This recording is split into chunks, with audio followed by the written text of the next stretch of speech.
ఇస్తుంది అని అడిగిన. ఇలా మీకు అర్థం కాదేమో సార్, దీంట్లో మా ఊర్లే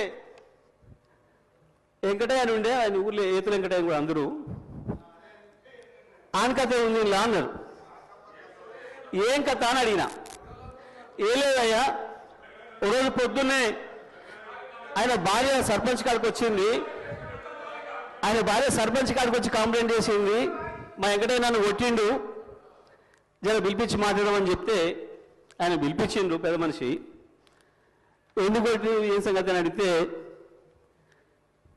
నేను మా అమ్మగారింటికి నువ్వు పాలు వేయద్దుమని అన్నాడు, నేను పోస్తా అన్నా. నువ్వు పాలు వేస్తే ఊరుకోను అన్నాడు, నేను పోసి తీరుతానంటే నన్ను కొట్టిండు. పాలెక్కడి, నీకు బర్రె లేదా పాలెక్కడి అని చెప్పి ఆయన పెద్ద మనిషి అడిగింది అధ్యక్ష. అడిగితే నాకు 4 బర్రెలు ఉన్నాయి అన్నాడు అధ్యక్ష. ఈ 4 బర్రెలు ఎక్కడిదా, నీకు ఒకటి కూడా లేకపోయా, మా ఊరందరం చూస్తే 50 మంది ఉన్నాం, అందరూ కలిసి నీకు బర్రెలు లేవా ఎక్కడిదా అంటే,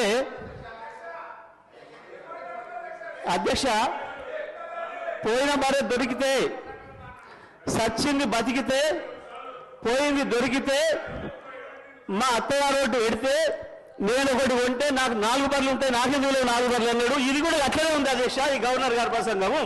అంతకు మించి ఒక అక్షరం కూడా తేడా లేదు. ఎక్కడ ఇచ్చారు అధ్యక్ష? రైతులకు రుణమాఫీ చేసినారు, రైతు భరోసా ఇచ్చినారు, 12,000 రూపాయలు నా ఈడీఎస్ కార్మికులకు ఇచ్చినారు, 12,000 రూపాయలు నా ఆటో కార్మిక సోదరులకు ఇచ్చినారు, 2,500 రూపాయలు మా మహాలక్ష్మి అక్క చెల్లెలకు ఇచ్చినారు, రైతులకు బోనస్ ఇచ్చినారు, తోం బంగారం ఇచ్చినారు. ఏది ఇచ్చిన అధ్యక్ష? నా విద్యార్థి సోదరులకు స్కూటీలు ఇచ్చినారు అధ్యక్ష. 2 లక్షల ఉద్యోగాలు ఇచ్చి